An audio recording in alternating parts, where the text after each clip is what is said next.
In the hip reset, you're going to want to place your legs on top of a surface where the knees and ankles are aligned. So you don't want your ankles much lower than your knees, and you want your knees aligned with your hips. From there, it's helpful to place a strap right above your knees because that avoids your legs from falling out to the sides if your hips are still need some work, right? From there, you're going to just relax.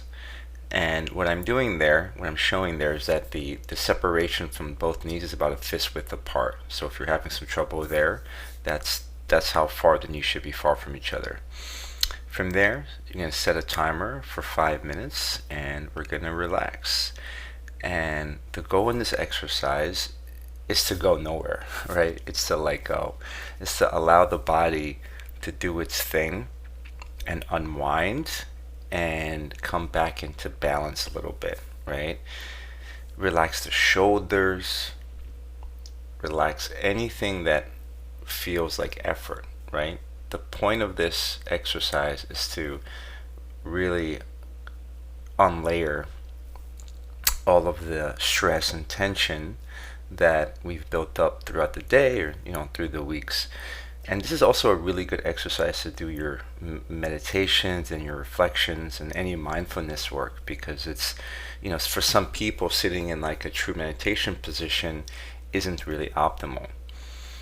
And what I'm doing here is I'm just checking my belly button. Not that you want to do anything about it, but it's helpful just to see where the pelvis is sometimes in this position and in any exercise really, and then kind of monitor it over time to see how it goes better into a more neutral and functional position. And what's for me for a long time, I felt like I needed to control the pelvis in this position and move it into a better position. But up until recently, I realized that I just kind of need to let it go, right? And if I just kind of sit in this position for 5-10 minutes, I notice that my pelvis does get into a better position afterwards. So that's some food for thought that you can check out, but it's also good just to not even worry about that, right? And just to kind of relax and not think about having any type of control over the movement. Things you could pay attention to is where is the points of contact, right? Do you feel both shoulders touching the ground evenly? Do you feel like both sides of the pelvis and low back are touching the ground evenly? What do your feet feel like? Do your feet feel like, and feet and calves feel like it's touching the pillow or whatever your legs are on evenly on both sides? And just examine what else is going on in the body. And maybe it's not physical, maybe it's more of an emotional sensation that's coming up or thoughts or whatever, especially once this position might get a little quote unquote boring, even though it's such a powerful movement. It's helpful to sit with that, and name it and come back to the body, restlessness. It goes without saying, if pain shows up here, right, it's an opportunity to work with it. And a lot of the meditations and reflections will help you with that to guide you on what to do there. But, even in this position before, if you're doing it as part of a routine, if the pain shows up, don't run away from it, right? Be kind to it. Don't push it away, try to figure it out. It's just, this is the opportunity to observe it. Not to change it, not to fix it, not to label it as some type of diagnosis, but just label it as pain. There's a pain showing up in this position and just watch it. All you need to do is watch. You don't need to fix it. You don't need to do anything with your body here to make it go away.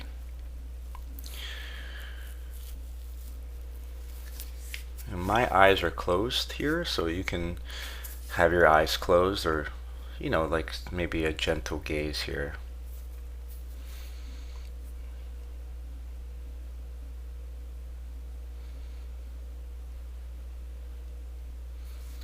You can do this exercise every day, as many times a day as you want, as long as you want. If it feels good and it helps with symptoms, this is take it, do it as much as you need and want. There is no maximum amount of time you could be in this position. Obviously, you have to have obligations in life, right? So you can't be here all day, but just know that you have the freedom to go into this position whenever you want. So we're approaching 5 minutes. You can hang out here for longer, obviously, but for the routine or for the exercise right now, we're going to come out of it.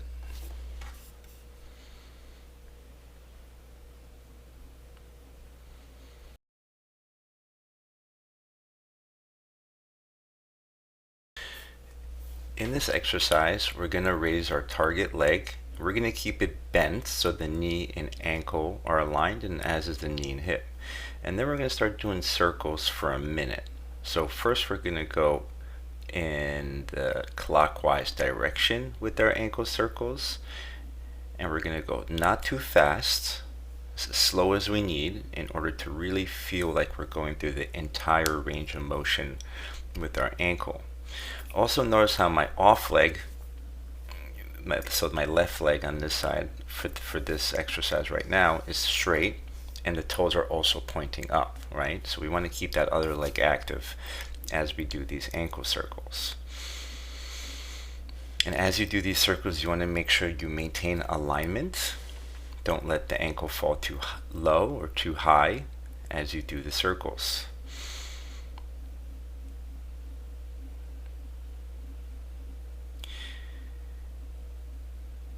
And that was a minute. So now we're going to go in the other direction with the same ankle.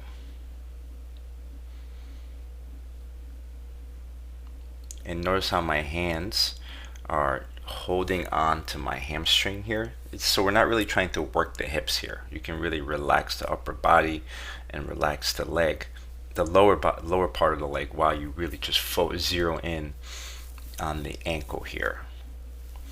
And notice if this is hard for you, right? I mean, it's a hip course, but as I always say throughout the course, nothing in the body works in isolation, right? So if you can't even finish a minute on both directions here with this first ankle, that tells you that the ankles are really weak, right? And you need to put some attention and focus here, in addition to the hips, which are most likely the symptomatic area of your body.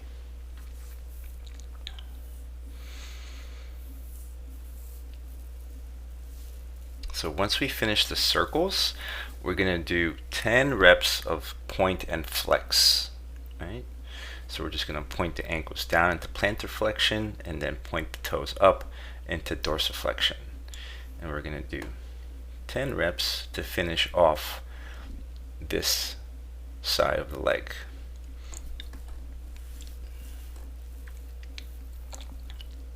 Okay, now we're going to do the other ankle,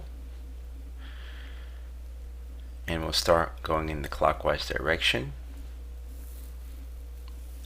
And notice if when you get to this side it feels different, right? Maybe it's a little bit more rusty or a little bit more difficult to get through that entire range of motion. I know for me, the right side gets fatigued easier, but the left side just feels a little bit more stiff when I try to go through the whole range of motion here. So things to pay attention to, and the more you work on these, the more they'll balance out, but it's still helpful to observe and to pay attention.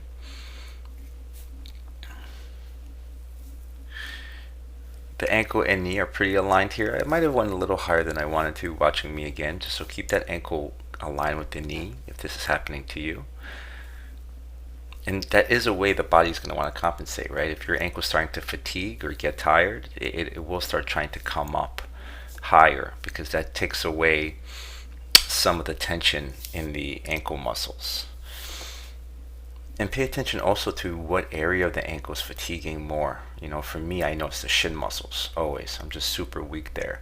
But for you, maybe it's the calf, or maybe it's like the foot muscles, right? So be mindful of what's happening in the ankle and what muscles are getting the most tired as you go through this relatively simple, or should be simple, exercise. But it doesn't mean it's simple for you, because it can be hard if the body does not have a lot of function yet.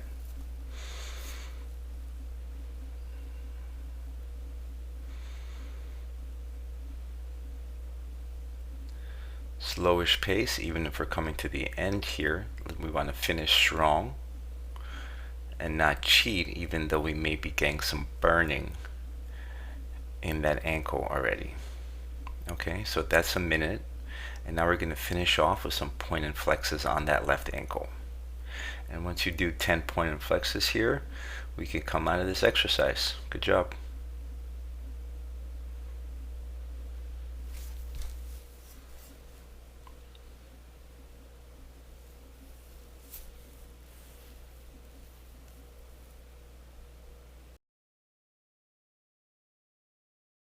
For this exercise, let's start with making sure the pelvis is level and in a good position.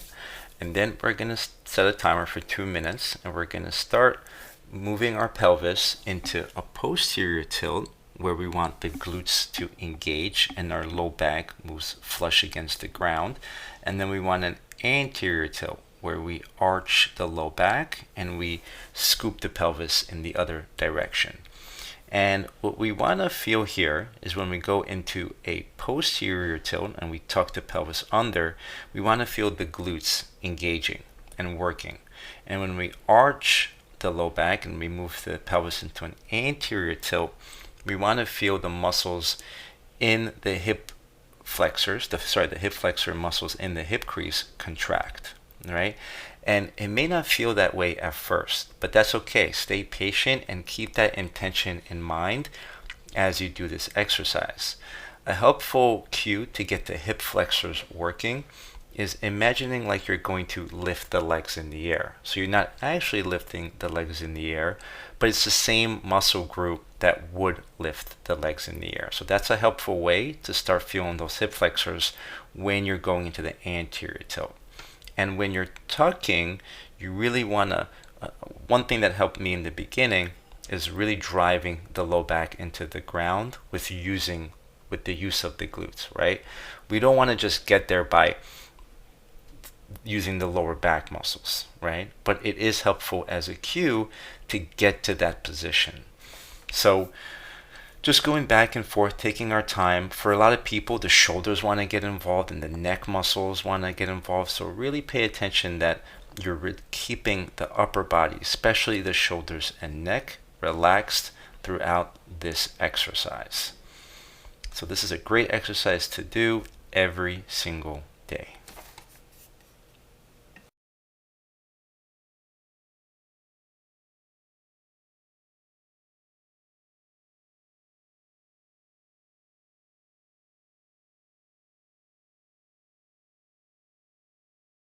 To start this exercise, let's make sure our feet are hip width apart and pointing straight.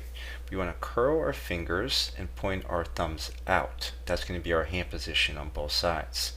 We can set a timer here, bring our arms out to the side with elbows locked, and we're going to go first into our forward direction here, doing gentle shoulder circles. Keeping the pace moderate, not going too fast, but not going too slow either.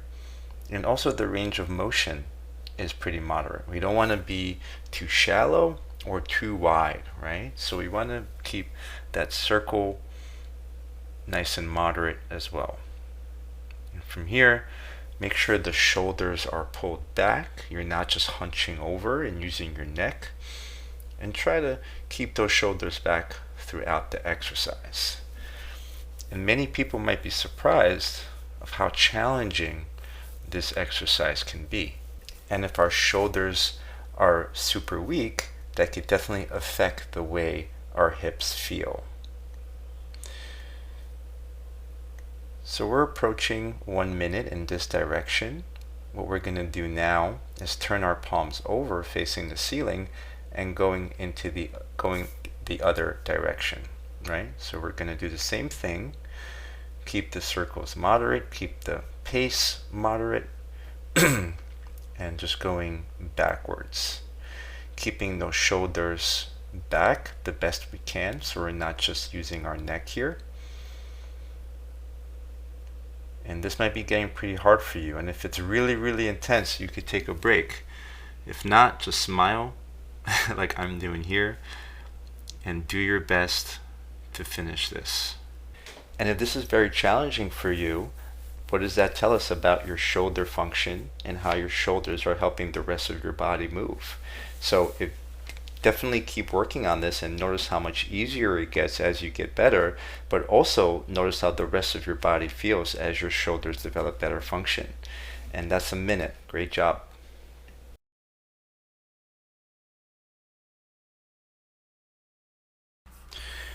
Make sure your feet are pointing straight and curl your fingers except your thumb, and you're going to place the fingers on the top of your head. And from there you're going to try to touch the elbows while your arms are overhead like I'm demonstrating here. And if you're limiting shoulder mobility and those elbows can't quite touch, that's okay, right? Just make the effort. I'd rather you try to touch them and not touch them without having to compensate your spine and shoulders. So make sure the shoulders stay back and the spine stays neutral, and you're just trying to go through the motion.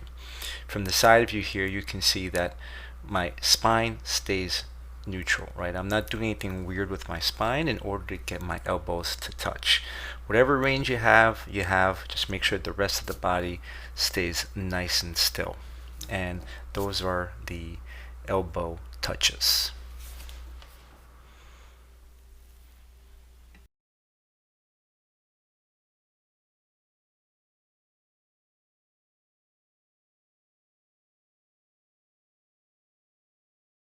In the wall sit, we're going to get near a wall, and then we're going to scoot down to about 90 degrees. So the knees and hips are about aligned. It's okay if the hips are a little bit higher. And I like to draw a little line where I'm working off of on the wall. So if you can do that, great, try that out. So very important to keep the legs pretty narrow, right? We don't want the knees kind of kicking out and being too wide. Feet are both pointing straight, and the ankles could be a little bit in front of the knees. Now we want most our body weight in the heels, right? The upper body's relaxed, it's not doing too much. You can even kind of just let go of the upper body in this position. And then we just hold and breathe. And paying attention to how difficult it is to be this low, because we don't have to start this low. So I'm scooting up a little bit to demonstrate. If you're good at that low position, stay there. But for future reference, when you do your workouts, if you can't hold it for 2 minutes that low, just scoot up a little bit. It's completely fine. You'll get better at it, and you'll be able to move lower. So it's better to be able to hold this position for 2 minutes at a higher position than give up before the 2 because it's a little bit too low for you. So I'm going to come back down and join some of you that are this low. So about 90 degrees, and definitely going to start feeling it here no matter where you are in this position, and should be feeling it mostly in the quads. We got about 10 seconds left, so give us a smile to help that nervous system relax a little bit. And good job. That was 2 minutes.